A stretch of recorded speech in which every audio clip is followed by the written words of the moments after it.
आप सभी को मेरा नमस्कार। जय श्री राम। आज मैं आप सभी को गोवर्धन पूजा के बारे में बताने जा रही हूँ, जिसे अन्नकूट भी कहा जाता है।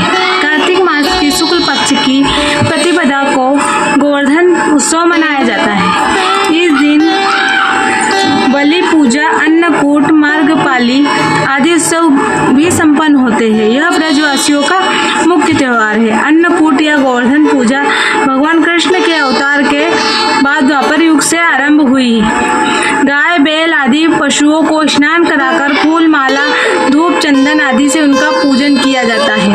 गायों को मिठाई खिलाकर उनकी आरती उतारी जाती है तथा प्रदक्षिणा की जाती है।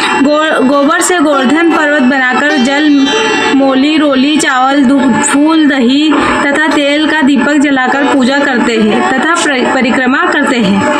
इसकी कथा इस प्रकार से है। एक बार श्री कृष्ण गोपियों के साथ गाय चराते हुए गोवर्धन पर्वत की तराई में पहुँचे। वहाँ उन्होंने देखा कि हजारों गोपियाँ गोवर्धन पर्वत के पास 56 प्रकार के भोजन रखकर बड़े उत्साह से नाच गाकर उत्सव मना रही है। श्री कृष्ण के पूछने पर गोपियों ने बताया कि मेघों के स्वामी इंद्र को प्रसन्न करने के लिए प्रतिवर्ष यह उत्सव होता है।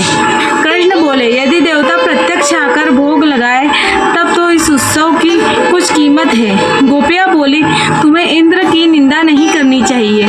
इंद्र की कृपा से ही वर्षा होती है।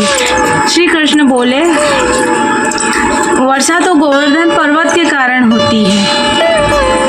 हमें इंद्र की जगह गोवर्धन पर्वत की पूजा करनी चाहिए। सब ग्वाल अपने अपने घरों से पकवान लाकर श्री कृष्ण की बताई विधि से गोवर्धन पर्वत की पूजा करने लगे। इंद्र को जब पता चला कि इस वर्ष मेरी पूजा न कर गोवर्धन की पूजा की जा रही है तो वह बहुत कुपित हुए और मेघों को आज्ञा दी कि गोकुल में जाकर इतना पानी बरसाए कि वहां पर प्रलय का दृश्य उत्पन्न हो जाए। मेघ इंद्र की आज्ञा लेकर मूसलाधार वर्षा करने लगे। श्री कृष्ण ने सब गोपियों को आदेश दिया कि सब अपने अपने गाय बछड़ों को लेकर गोवर्धन पर्वत की तराई में पहुंच जाए। गोवर्धन ही मेघों से रक्षा करेंगे।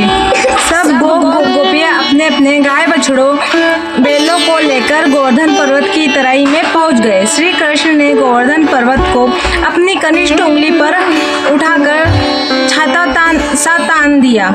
सब ब्रजवासी 7 दिन तक गोवर्धन पर्वत की शरण में रहे।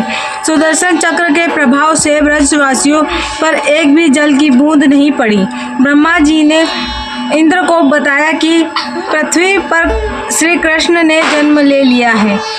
उनसे तुम्हारा बैर लेना उचित नहीं है। श्री कृष्ण अवतार की बात जानकर इंद्रदेव ने अपनी मूर्खता पर बहुत लज्जित हुए तथा भगवान श्री कृष्ण से क्षमा याचना करने लगे।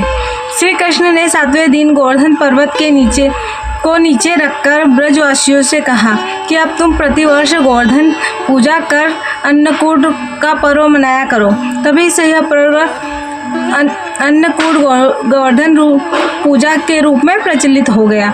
अगर आपको मेरी यह कहानी अच्छी लगे तो मेरे चैनल को लाइक करें, सब्सक्राइब करें और शेयर करें और कमेंट में जय श्री कृष्ण अवश्य लिखें। जय श्री राम।